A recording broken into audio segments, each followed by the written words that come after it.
Bonsoir à tous, bienvenue dans ce JT. Voici l'essentiel de l'actualité. Découvert au large d'Assouindé au sud-est de la Côte d'Ivoire par la multinationale italienne Eni, le gisement Baleine 1X va rentrer en production dès 2023. C'est l'une des communications du Conseil des ministres de ce mercredi. Les membres du gouvernement étaient réunis sous la supervision du président Alassane Ouattara pour passer en revue les priorités du pays. À la une de l'actualité également, la fin du RGPH 2021, l'opération de recensement général de la population et de l'habitat commencée le 8 novembre dernier a pris fin hier. Un satisfecit pour la ministre du Plan et du Développement qui était face à la presse aujourd'hui. Nialé Kaba affirme avoir reçu la validation du Fonds des Nations Unies pour la population. Quelques jours avant les vacances de Noël, les établissements s'apprêtent à célébrer la fête avec les élèves. Noël avant l'heure, c'est une tradition dans les établissements en Côte d'Ivoire. Nos équipes de reportage ont parcouru plusieurs établissements pour voir les préparatifs. Dès 2023, la Côte d'Ivoire va accroître sa production pétrolière et gazière avec l'entrée en production du gisement Baleine 1X, un gisement découvert au large d'Assouindé, au sud-est de notre pays, par la multinationale italienne Eni. Les travaux vont commencer en 2022. C'est l'une des communications importantes du Conseil des ministres de ce mercredi. Le reportage de Pierre Dipomelin et de Fulgence Kissiedou. 2 milliards de barils de pétrole et plus de 2000 milliards pieds cubes de gaz naturel, c'est la capacité de forage Baleine 1XCI 101 découvert sur le bloc offshore à 70 km au large d'Assouindé par la société italienne Eni. Après cette heureuse découverte, place au développement de cet important gisement qui va accroître de façon substantielle la production nationale du pays. À l'issue du Conseil des ministres de ce mercredi dirigé par le président de la République Alassane Ouattara, le porte-parole du gouvernement annonce pour 2023 le début de la production. La première production est prévue au deuxième trimestre 2023 avec un débit moyen de 12 000 barils jour pour ce qui est du pétrole brut et de 17,5 millions de pieds cubes jour pour ce qui est du gaz naturel associé. La deuxième phase de développement consistera au développement complet du gisement donc en 2026 avec une soixantaine de puits pour un investissement d'environ 11 milliards de dollars américains, ce qui devrait tourner autour de 5 000 milliards de francs CFA, et un débit projeté entre 75 000 et 100 000 barils jour pour ce qui est du pétrole brut, et 140 millions de pieds cubes jour pour ce qui est du gaz naturel. À la question de savoir quelle est la part de la Côte d'Ivoire, Amadou Koulibaly donne un aperçu de la clé de répartition. Lorsqu'il y a une découverte, il y a déjà de facto 10% qui reviennent à l'État. Ensuite, vous avez le reste dont une partie peut revenir à l'État, mais cette fois-ci par acquisition. Il rentre dans l'actionnariat. Et dans le cas de la Côte d'Ivoire, c'est la Petroci qui va porter cela, c'est 7% que la Petroci pourra acquérir pour entrer dans l'actionnariat. Donc si vous regardez, ça fait déjà 17%. Pour ce qui reste, une fois que la société s'est remboursée, le bénéfice est partagé entre l'État et la société. Et déjà, c'est environ 48%, une fois que toutes les charges ont été dégagées, qui reviennent à l'État. Le porte-parole du gouvernement indique toutefois que si ce gisement, le plus important du pays, augmente les capacités de production en gaz et en pétrole et constitue une bouffée d'oxygène pour l'économie nationale, la Côte d'Ivoire est encore loin d'être un pays pétrolier. Elle devra poursuivre les efforts de prospection et espérer des gisements similaires. Le RGPH 2021 est terminé depuis hier. L'heure est au bilan au ministère du Plan et du Développement. La ministre Nialé Kaba, face à la presse, a affirmé que l'opération a été un succès. Elle a reçu la validation de l'UNFPA, le Fonds des Nations Unies pour la population. Pierre Dipomelin, Fulgence Kissiedou. Fin de l'opération de collecte des données de la phase du dénombrement du RGPH 2021 depuis mardi 14 décembre 2021. L'opération s'est déroulée globalement avec succès selon le rapport de l'UNFP, Fonds des Nations Unies pour la Population, partenaire technique du RGPH, a indiqué la ministre du Plan et du Développement. L'UNFPA, notre partenaire technique, rapporte que l'opération du dénombrement du RGPH 2021 de la Côte d'Ivoire a été réalisée avec un niveau globalement très satisfaisant du respect des normes, du respect des approches de collecte électronique selon les normes des Nations Unies, par une utilisation réussie de nos agents de recensement des outils de collecte, notamment les tablettes, par la transmission et la centralisation électronique des données, par le respect des normes de qualité et de couverture. À combien est estimée la population ivoirienne? La réponse sera connue fin janvier, mais avant cette date, les personnes non recensées peuvent saisir le bureau technique permanent du recensement au 101. La publication des chiffres provisoires issus de cette collecte sur le nombre de la population est prévue à fin janvier 2022.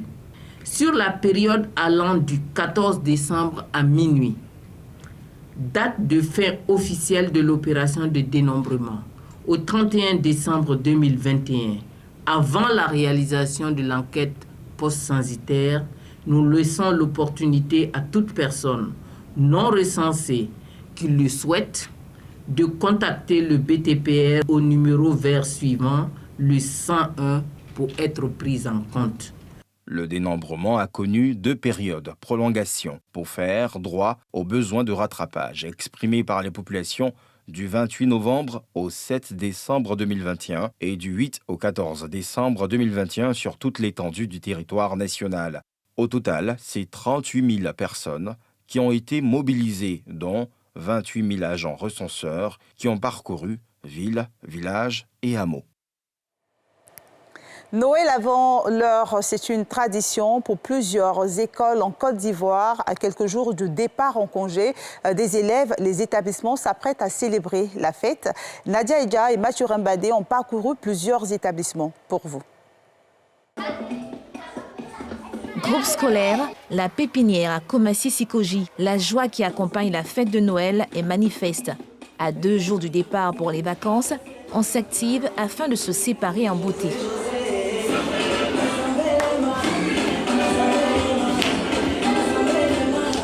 Je vais chanter en anglais pour la fête de Noël. Et je suis heureuse de participer parce qu'on va s'amuser. On va nous donner aussi des cadeaux. Nous aurons même 2 Pères Noël qui distribueront les cadeaux aux enfants. Et nous avons même lancé un concours de mathématiques et puis de français. Et les enfants qui auront une forte moyenne seront primés lors de la Noël. Danse, poésie, les élèves sont encadrés pour offrir le meilleur spectacle pour l'arbre de Noël. Une tradition dans cette école qui veut apporter de la joie aux tout-petits. Donc chaque année, nous aurons l'arbre de Noël.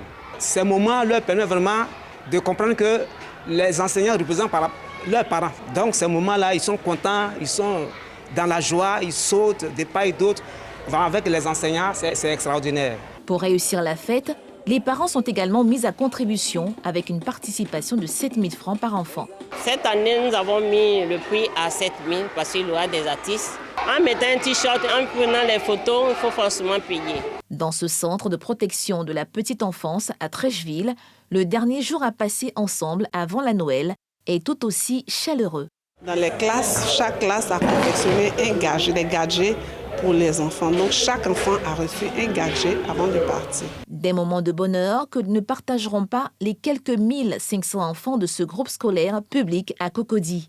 Si les festivités autour de l'arbre de Noël étaient jusqu'ici une routine, la suspension des frais annexes par le gouvernement a freiné la volonté des responsables. Seuls les enseignants ne peuvent pas, c'est avec l'aide des parents. Donc il y a plus de cotisations qu'on doit demander aux parents. Pour le moment, cette année, on n'a pas pu organiser. Tant bien que mal, ils essaient de trouver un palliatif pour plonger les enfants dans le bain de Noël. On a commencé d'abord depuis le mois de décembre à leur faire chanter des chants de Noël pour les mettre au moins dans le bain. Ça leur apporte la gaieté, la joie. Ils se disent qu'ils sont en fin d'année, qu'ils vont rentrer en janvier dans une nouvelle année. Cette année, les congés de Noël et Nouvel An s'étendront du vendredi 17 décembre après les cours du soir au dimanche 2 janvier inclus. Un temps d'arrêt pendant lequel les élèves comptent bien profiter pour se faire cadeauter aussi bien par leurs parents que par le Père Noël. Et les commerces et les entreprises ne sont pas en marge de cette effervescence pour les fêtes de fin d'année. Les entreprises sont aussi aux couleurs des fêtes. C'est une première pour certaines. Pour d'autres, par contre, c'est une habitude d'embellir leur lieu de travail. Pas question de se passer de cette ambiance festive, une joie pour les employés, mais qui représente un gros budget pour les patrons. Ces derniers ne ménagent aucun effort pour la joie de leur personnel. Les précisions de Brice Yanwa et Daruna Ziba. C'est décembre et tout le monde veut sentir le parfum des fêtes, y compris les entreprises. Posté à l'entrée d'une société d'assurance, ce petit bonhomme souhaite un joyeux Noël à tous les visiteurs. À côté de lui, un sapin et autres objets de décoration décrivent bien que nous sommes à l'approche de Noël. Dans le plafond, le sol et même les pots de fleurs, les couleurs des fêtes ont envahi l'espace pour embellir le cadre de travail et se plonger dans les fêtes de fin d'année. Le constat est le même dans cette autre entreprise de transport. Sur les portes, des tableaux souhaitant un joyeux Noël et une bonne année y sont affichés. Un sapin a trouvé sa place dans le coin du service commercial. Ça fait plaisir aussi aux clients. Quand ils viennent, ils rentrent au bureau, ils voient toutes ces décos. Au moins, ils savent que nous sommes vraiment dans le mois de décembre. Voilà. Et la fête de Noël qui est proche, disons. Voilà. C'est une première fois, parce que notre entreprise est vraiment jeune, c'est une première fois. C'est vrai que d'entrée de jeu, j'ai eu l'idée, quand on m'a proposé la facture, je me suis dit, donc ça, c'est quelque chose qui peut, voilà, tout ça, mais aujourd'hui, je vois à quel point c'est bénéfique. Parce que ça a donné une nouvelle image à nos locaux, et ça, j'aime bien. Si c'est une première pour cette jeune structure, c'est une tradition pour cette autre entreprise. Guirlandes, jeux de lumière, boules de Noël et autres décorations ajoutent plus d'esthétique aux produits. En décembre, on commence déjà la décoration, on commence à décorer tout. Chaque année, c'est comme ça chez nous, c'est la fête, tout ça. Les clients, il y a beaucoup qui apprécient déjà la décoration, déjà beaucoup qui apprécient, il y a beaucoup, ça attire. Dès qu'ils rentrent, ils commencent, ah c'est bien décoré, tout ça. Et vous faites des remises, on nous répond oui, on fait des remises et tout. On fait beaucoup de choses. À travers notre décoration, nous voulons partager tout ce bonheur, tout ce plaisir avec tout le monde. Donc du coup, nous avons mis tout notre cœur dans cette décoration. Déjà que nous sommes une famille ici, nous fêtons ici d'abord. Voilà, nous célébrons les fêtes ici, que ce soit la fête de Noël, soit les fêtes de fin d'année. Nous les célébrons ici avant de regagner nos différents domiciles. Des supermarchés aux entreprises publiques et privées, en passant par les petits magasins, tout scintille aux couleurs des fêtes de fin d'année. Une période de retrouvailles familiales et de grande mobilité propice aux commerçants. Et toujours en ce qui concerne la fête de Noël, un marché de Noël a ouvert ses portes aujourd'hui à l'Hôtel Ivoire. On y trouve des objets à offrir, des articles de décoration, bref, tout ce qui concerne cette fête. Plusieurs exposants prennent part à cet événement. Un tour dans ce marché vous donnera non seulement des idées de cadeaux, mais aussi des idées de célébration de la fête, selon les explications de Nadia Idja et de Mathurin Badé. Des confiseries, des coffrets gourmands de chocolat, de la décoration marquée des couleurs rouges et dorées, des vêtements. Nous sommes au marché de Noël. Ouvert depuis ce 15 décembre, il offre diverses idées, cadeaux qui tombent à pic en cette période festive. Le thème d'aujourd'hui, c'est la Noël. Donc, c'est pour ça que vous voyez tout ce qui est rouge, tout ce qui est doré et tout ce qui est festif. Donc, ça représente la Noël, la beauté, le glamour. À Noël, tout le monde est de très bonne humeur, la joie, on a envie d'offrir et aussi de recevoir. Donc c'est le moment de faire les emplettes, c'est de bonnes idées cadeaux aussi. C'est à cette période-là que tout le monde essaie d'acheter quelque chose pour faire plaisir à un parent, à un enfant, à une maman, à un papa. Et ici au marché de Noël, tout est représenté, vous avez un peu de tout. Une véritable opportunité pour ces artisans. C'est la période haute pour les chocolats. C'est pour ça qu'on profite pour participer au maximum dans les marchés de Noël. On est une start-up et on cherche d'être reconnu le plus que possible. Le marché de Noël est bienvenu pour vraiment promouvoir le business de tout un chacun. Ça valorise un peu l'Afrique, parce qu'il y a beaucoup de choses que nous présentons ici qui sont faites en Afrique. Au-delà de l'amélioration ponctuelle de leur chiffre d'affaires pendant les fêtes de fin d'année, l'initiatrice de l'événement veut contribuer à la promotion des artisans à l'international. Il y a vraiment une diversité au niveau des exposants. On a des gens qui viennent de l'Éthiopie, qui viennent des États-Unis, qui viennent du Bénin. C'est mettre en avant leur savoir-faire, promouvoir leurs activités, leur offrir en fait une lucarne au sein de ce magnifique hôtel que vous voyez, de sorte à ce qu'il soit vu à l'international. Une trentaine d'exposants sont présents pour cette 3e édition du marché de Noël qui prendra fin le 19 décembre prochain. Environ 1,8 milliard de francs CFA, c'est le montant reversé par le Burida aux artistes au titre de leurs droits d'auteur pour le 3e trimestre de cette année 2021. Face à la presse ce matin, le Bureau ivoirien des droits d'auteur a fait des précisions. Un peu plus tôt, il a signé une série de conventions avec la Chambre de métiers de Côte d'Ivoire et 2 municipalités. On en parle avec Yeli Traoré et Harouna Zeba. 1 787 711 443 francs CFA. C'est le montant versé par le Bureau ivoirien des droits d'auteur aux artistes pour le 3e trimestre de l'année 2021. C'est du moins ce qui ressort de la conférence de presse tenue par l'organisme ce matin à son siège. Peu avant cette conférence de presse, le Bureau a procédé à une série de signatures de conventions avec des municipalités et la Chambre des métiers de Côte d'Ivoire. Le conseil municipal de Bokanda a eu une séance de travail avec les émissaires du Burida. Le conseil a donc voté une résolution qui autorise le maire à contracter dans ce cadre-là avec le Burida. C'est une manière pour nous de soutenir nos artistes. Et de deux, cela aussi contribuera au développement de nos différentes communes. Nous avons constaté des problèmes à n'en point finir entre le Burida et nos artisans qui ont des appareils. C'est pour cela que nous avons approché le Burida pour pouvoir voir comment nous allons avoir un cadre de collaboration pour permettre à nos artistes et à nos artisans de mieux exercer leur activité. Le premier responsable du Burida se réjouit de cette cérémonie de signature. C'est une cérémonie très importante pour nous, en ce sens que les mairies continuent et les maires continuent de nous faire confiance et de s'impliquer dans le recouvrement du droit d'auteur au profit des artistes. Et vous avez vu également que nous avons signé avec la Chambre nationale des métiers de Côte d'Ivoire, où les artisans eux-mêmes consentent aujourd'hui volontairement à payer le droit d'auteur parce que pendant 1 an, nous avons pris le temps avec cette chambre-là de leur expliquer les enjeux du droit d'auteur et surtout les enjeux en ce qui concerne la protection et la préservation des acquis patrimoniaux et culturels de la Côte d'Ivoire. L'élargissement de l'assiette de la perception des droits d'auteur est un des objectifs du Burida, d'où cette offensive envers les collectivités territoriales qui se sont engagées à faire respecter le droit d'auteur dans leurs villes et communes. Une distinction dans ce journal, celle de la fondatrice du groupe Loco. Elle a été décorée ce mercredi par le Conseil africain et malgache pour l'enseignement supérieur. Loco Soro Suzanne a été élevée au grade de commandeur dans l'ordre international des palmes académiques du CAMES. Jean-Michel Kouadio et Eric Kimou pour les précisions.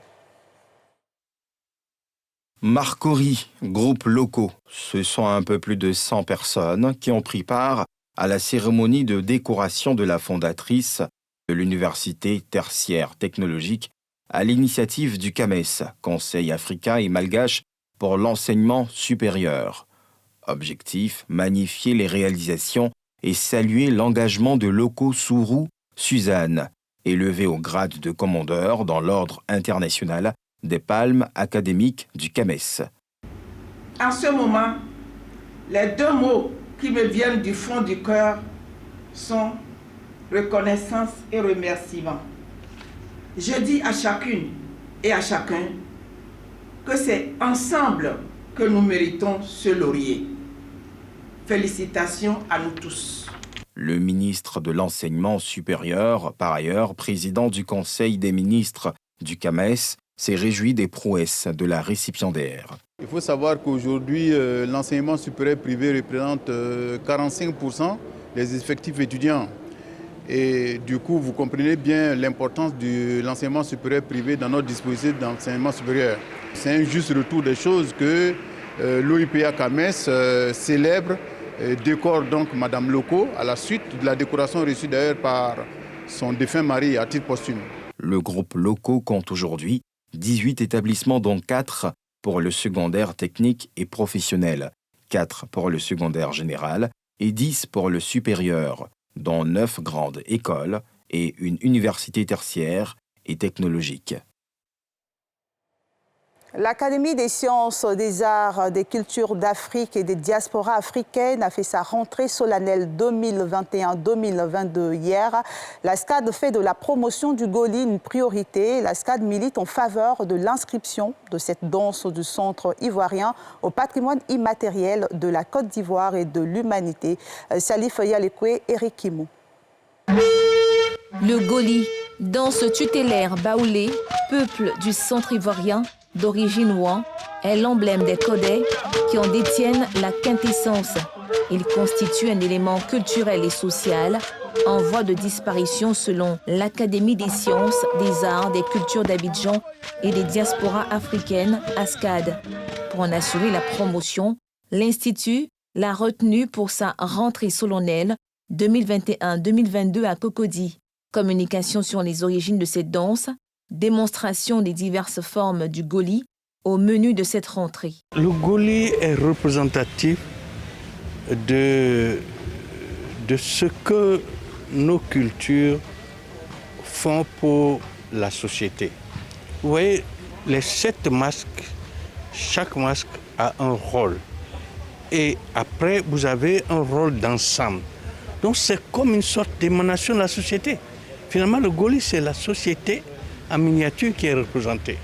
Et vous voyez que chaque personnage a son importance et joue son rôle, accompagné de musique. C'est à la fois de l'art, c'est la sociologie, c'est l'histoire et tout. Donc c'est très complet. La SCAD est une société savante créée en 2003 qui réunit en son sein des spécialistes du monde scientifique, littéraire, juridique, artistique et culturel de la Côte d'Ivoire et d'ailleurs. Elle est placée sous la haute autorité du président de la République. L'institution a pour ambition de faire inscrire le Goli au patrimoine immatériel de la Côte d'Ivoire et de l'humanité. Olivia Yassé est en route pour devenir Miss Monde 2021, élue Miss Côte d'Ivoire le 4 septembre dernier. Olivia Yassé fait partie du top 5 de cette épreuve mondiale prévue demain à Porto Rico.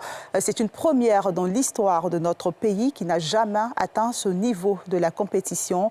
Un finaliste du Challenge Head-to-Head, deuxième place du défi meilleur designer du monde, est classé dans le top 27 du concours talent. Le parcours exceptionnel de la Miss Côte d'Ivoire suscite l'admiration des populations et des autorités ivoiriennes. Olivia Yassé, âgée de 23 ans, 1,80 m, fait rêver les Ivoiriens. Elle a reçu le soutien de nombreuses personnalités dans le monde et en Côte d'Ivoire, dont la première dame Dominique Ouattara. Chère Olivia Yassé, nous sommes tous avec toi. Sois la plus resplendissante demain et offre à notre pays le prestigieux titre de Miss Monde. Et c'est ici que s'arrête ce journal. Merci de l'avoir suivi. Demain, vous retrouverez Milina Makissi. Prenez soin de vous et à bientôt.